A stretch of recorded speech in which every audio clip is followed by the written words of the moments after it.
Allah says in Surah Al-Imran chapter 3 verse 104, let there arise out of you a band of people that invite people to the truth. Let there arise out of the ummah a band of people that invite people to the truth, forbid them from doing what is wrong. These are the people that shall attain felicity. Here Allah is talking about full-time dais. How we have full-time doctors, full-time engineers, full-time lawyers, full-time businessmen. How many full-time dais do you have? You can count them on your fingertips. How many international full-time dais do we have? You can count them on your fingertips. To be a doctor, you want to go and study in the medical college for 5 years. To be an engineer, you want to study for 3 to 4 years. Dai, you want to become overnight. Why? So Allah is talking here, being a part-time dai according to Surah Al-Asr is a fard on every Muslim. But here in Surah Imran chapter 3 verse 104, Allah is talking about full-time dais. Let there arise out of you full-time dais. And Allah says, these are the people who shall attain felicity, will be given a higher status in Jannah. Allah says in Surah Nahl chapter 16 verse 125, Udu ila sabili rabbika bil hikmah wal mau'izatil hasana wajadil billati ahsan. Invite all to the way of thy Lord with wisdom and beautiful preaching, and argue with them and reason with them in the ways that are best and most gracious. Here Allah subhanahu wa ta'ala is giving you another strategy of dawah. Udu ila sabili rabbika bil hikmah. Invite all to the way of thy Lord with wisdom. Wal mau'izatil hasana, and with beautiful preaching. Wajadil billati ahsan, and invite and argue with them and debate with them in the ways that are best and most gracious. This is one of the strategies Allah is talking about dawah. That invite people with hikmah and with beautiful preaching and argue with them in the ways that are best and most gracious.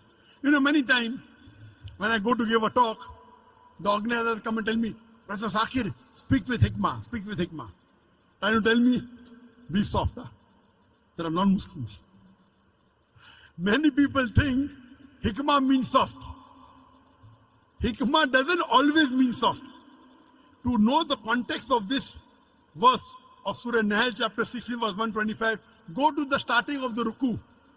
If you go few verses before, Surah Nahl chapter 16 verse number 119-20 onwards, it says, in Prophet Abraham is a beautiful example. That means, example of Abraham alayhi salam is beautiful. How he did dawah with the non-Muslim, with the pagans. He said that I want to worship sun. When the sun said, oh, the moon, I want to worship the moon. Then he wants to worship the wind, want to worship the other thing. Then he said there's only one true God. What does he do? He breaks the idols. And when they ask who broke the idol, he said, ask the big idol. They said he cannot speak. Then how do you worship a thing which cannot speak? He broke the idol, that was hikmah. So hikmah always doesn't mean soft. Hikmah means saying the best thing. Most of the time being soft is good. Sometimes being harsh is good. A father is cruel to be kind. If your son wants to jump and say, I want to jump, I want to be Superman, what will you do? Oh, take toffee, don't jump. No, I want to jump. You will give one tight slap. Sit down. No, I want to jump.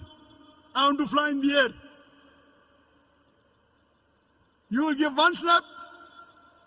Why? A father is cruel to be kind. Because slapping is the best, otherwise he'll die. So sometimes you have to be tough.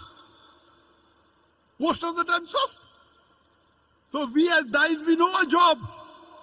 Allah says in Surah Nahl chapter 21 verse number 7 and Surah Nahl chapter 16 verse number 43 and Surah Anbiya chapter 21 verse number 7, Fas'alu ahli zikri in kuntum la ta'lamun. If you don't know, ask the person who is knowledgeable. This is my job.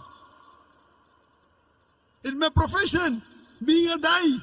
He could, Brother Zakir, speak with hikmah. Telling me. I know what is hikmah. He doesn't know the Quran. So hikmah, most of the time is soft, but sometimes you have to be tough. So this is the guidance Allah gives. Udu ila sabili rabbika bil hikmah wal mau'izatil hasana wajadil billati ahsan. Invite all to the way of thy Lord with wisdom and beautiful preaching, and argue with them and reason with them in the ways that are the best, most gracious. Oh, Dr. Zakir, why do you debate? Allah is telling, وَجَادِلْهُمْ بِالَّتِي أَحْسَنُ. One of the translations argue, one of the translations debate. Debate with them in the ways that are best and most gracious. You do what is best required.